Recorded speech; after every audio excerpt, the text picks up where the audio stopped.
ঐতিহ্যবাহী মহিহারি রায়পাড়া পুকুর পাড়ের সৌন্দর্যায়ন ও আলোকিতকরণের উদ্বোধন হলো এমএলএ কোঠায় প্রিয়া পালের হাত ধরে। মাননীয় মুখ্যমন্ত্রী মমতা বন্দ্যোপাধ্যায়ের অনুপ্রেরণায় বিধায়ক তহবিলের অর্থানুকূল্যে ঐতিহ্যবাহী মহিহারি রায়পাড়া পুকুর পাড়ের সৌন্দর্যায়ন ও আলোকিতকরণ করা হলো। 18ই মে রবিবার তার উদ্বোধন করেন সাকরাইলের বিধায়িকা প্রিয়া পাল। বিধায়িকা প্রিয়া পালের এমএলএ তহবিলের 5 লক্ষ টাকা ব্যয় মহিহারি 1 নম্বর গ্রাম পঞ্চায়েতে এটি রূপায়ণ করেছে। আগে মহিহারিতে দুর্গা প্রতিমা পুকুরে বিসর্জন দেওয়ার রেওয়াজ ছিল না। রেওয়াজ ছিল সরস্বতী নদীতে ঠাকুর বিসর্জনে। বেহালারা কাঁধে করে ঠাকুর নিয়ে যেতেন। সমস্ত ঠাকুর বিসর্জনের আগে এই মাঠ স্পর্শ করতে হতো। এটা মঙ্গলাদি আমাকে গিয়ে বলে যে দিদি আমাদের ওখানে একটা পুকুর আছে, রায়দের পুকুর, যেটা হচ্ছে সব ঠাকুর বিসর্জন করতে আসে। দিদি তো উন্নয়ন করছেন, তুমি যদি একটু করে দাও। তা আমি রাজি হয়ে গিয়েছিলাম। তা সেই জন্য এটা করা হয়েছে। শুধু এখানে না, এটা এত সুন্দর হয়েছে যেটার জন্য আমরা আপাতত রাজগঞ্জ ঘাটেও একটা করছি, একটা গেট করব বাইরে, আর ভেতরে সুন্দরায়ন হবে। আর সাঁকরাইল ঘাটে আমরা দুর্গা ঠাকুর বসাবো না, কারণ ওটা হচ্ছে সব ধর্মের লোক থাকে, সেহেতু ওখানে একটু অন্য কিছু একটা সর্বধর্ম সমন্বয় একটা সুন্দরায়ন ওখানেও আমরা করব।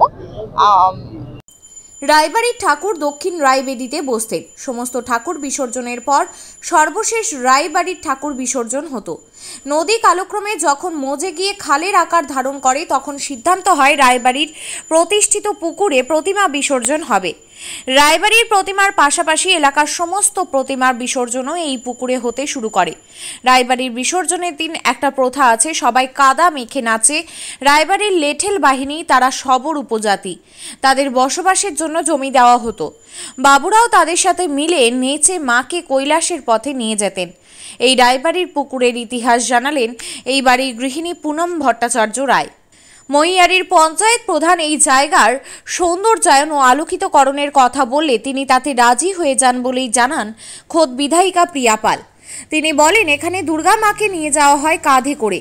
পাশাপাশি রায়বাড়ির পুকুরের আলাদা ঐতিহ্য রয়েছে। এলাকায় তা বজায় রাখতেই মুখ্যমন্ত্রীর অনুপ্রেরণায় তার তহবিলের টাকায় মহিহারি রায়পাড়া পুকুর পাড়ের সৌন্দর্যায়ন ও আলোকিতকরণের কাজ করা হয়েছে। বিধায়িকা আশাবাদী মহিহারি 1 নম্বর গ্রাম পঞ্চায়েতের তরফ থেকে এই জায়গার ঠিকঠাক রক্ষণাবেক্ষণ করা হবে।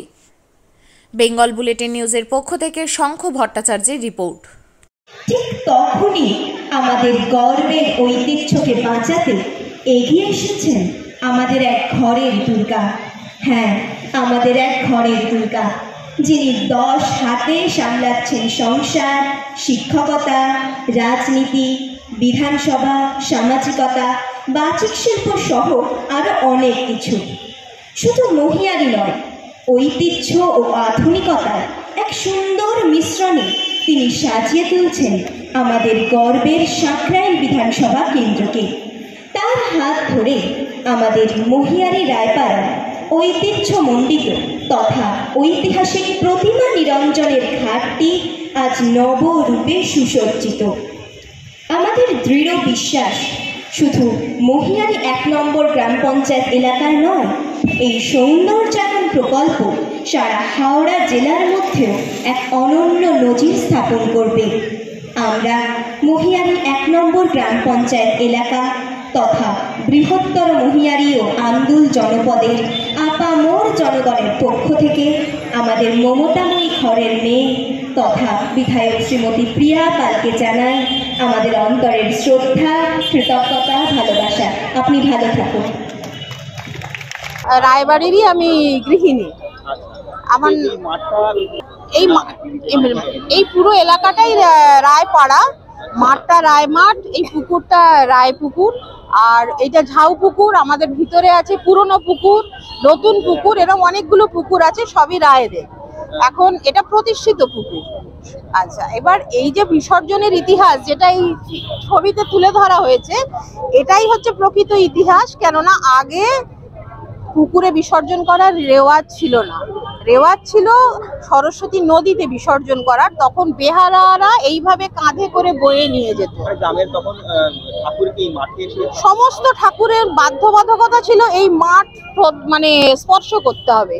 আমাদের বাড়ির ঠাকুর এসে ওই বেদিতে বসতেন, দক্ষিণ রায় বেদিতে, এবং সমস্ত ঠাকুর বিসর্জনের পর সর্বশেষ রায়বাড়ির ঠাকুর বিসর্জন হতো। মানে উনি মানে ওনাকে সম্মান জানাবার জন্য, রায়বাড়ির প্রতিমাকে সম্মান জানাবার জন্য সমস্ত ঠাকুর বিসর্জন হওয়ার পর আমাদের বাড়ির মা যাত্রা করতেন কৈলাসে।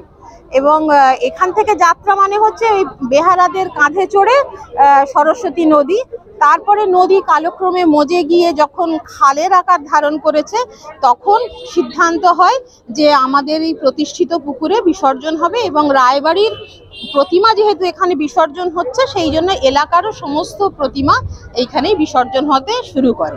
এই যে এত বছর ধরে প্রতিমা নিরঞ্জন করা খুবই আনন্দের কথা, সেই জন্যই আমরা এসেছি। এই প্রসঙ্গে আরো একটা কথা বলি, এই রায় মাঠে বিসর্জনের দিন একটা প্রথা আছে, সবাই কাদা মেখে নাচে। এটা কিন্তু অ্যাকচুয়ালি শবর উপজাতির প্রথা। আমাদের এই রায়বাড়ির লেঠেল বাহিনী ছিল যারা শবর উপজাতি, এবং তাদের এখানে বসত করার জন্য জমি দেওয়া হয়েছিল। তারা এখানে বসবাস গড়ে তোলেন এবং তারা এই বাড়ির লাঠিয়াল ছিলেন, মানে রক্ষক ছিলেন।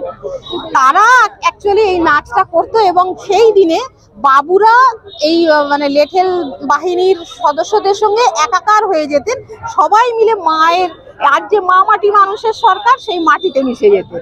সবাই সেই কাদা মেখে মানে নাচতে নাচতে মাকে বিজয়ের পথে নিয়ে যেতেন, তিনি কৈলাসে রওনা হতেন। এটাই অ্যাকচুয়ালি ইতিহাস।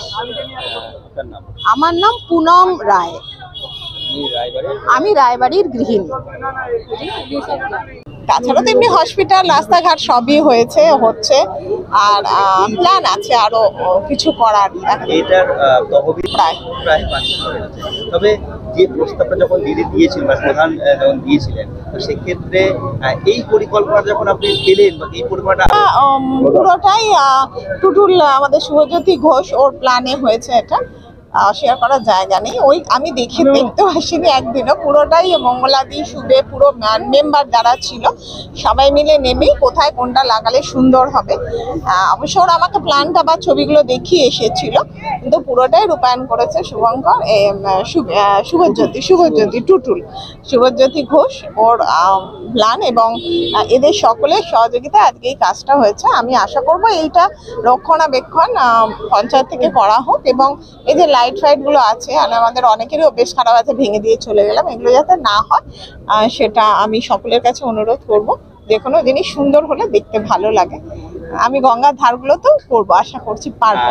হ্যাঁ, অবশ্যই এটা নয়, এটা বিষয়টা এটা নয়। আমাকে অনেকগুলো দেখানো হয়েছিল যে কোনটা করা যাবে। এখানে যেহেতু দুর্গা ঠাকুর বিসর্জন হয় এবং আমাদের বাঙালির একটা ওই মানে প্রাণের জিনিস, বাঙালির বড় উৎসব, সবচেয়ে বড় উৎসব সেটা হচ্ছে দুর্গা পুজো। এবং যেহেতু পুজোকে ঘিরে, এবং এটা একটা ঐতিহ্য দেখা যাচ্ছে যে কাঁধে করে বহন করে মাকে নিয়ে আসছে, এটা অন্যরকম ঐতিহ্য। এটাকে আমরা সবকিছুই আমরা চেষ্টা করি পুরোনোটাকে ধরে রাখা, এবং এখানেই মাঠেরও ঐতিহ্য আছে, পুকুরেরও ঐতিহ্য আছে। সেই ঐতিহ্যকে ধরেই দুর্গা ঠাকুরকে এখানে রাখা হয়েছে, এবং আমরা বিধানসভাতেও আমি তুলেছি যাতে গির্জাটাও রক্ষণাবেক্ষণ করা যায়, এটাও আমরা তুলেছি। এবং মহিহারি যে কুন্ডু চৌধুরী যে হসপিটাল রয়েছে মহিহারি, সেই হসপিটালের PWD থেকে ইনস্ট্রুমেন্ট হয়েও গেছে ওই হেরিটেজ। মাননীয় মুখ্যমন্ত্রী মমতা ব্যানার্জি সারা বাংলা জুড়ে উন্নয়নের মাধ্যমে মানুষের মন জয় করার জন্য মানুষের কাজ করার নির্দেশ আমাদের সকলকে দিয়েছেন, এবং মানুষের মধ্যে যা যা আছে প্রয়োজন, সেই প্রয়োজনগুলো যাতে আমরা খুব তাড়াতাড়ি মিটিয়ে ফেলতে পারি এবং সেই অভিযোগগুলো বা প্রয়োজনগুলো আমরা করে ফেলতে পারি, সেই নির্দেশ মেনেই আজকে এখানে এই কার্যক্রম উদ্ঘাটন হচ্ছে। এবং আমাদের প্রিয়া পাল তার এলাকার উন্নয়নের যে প্রকল্প, তার থেকেই এখানে তিনি টাকা দিয়েছেন, অর্থ দিয়েছেন, এবং অর্থের মধ্যে দিয়ে সৌন্দর্যায়নটা হচ্ছে।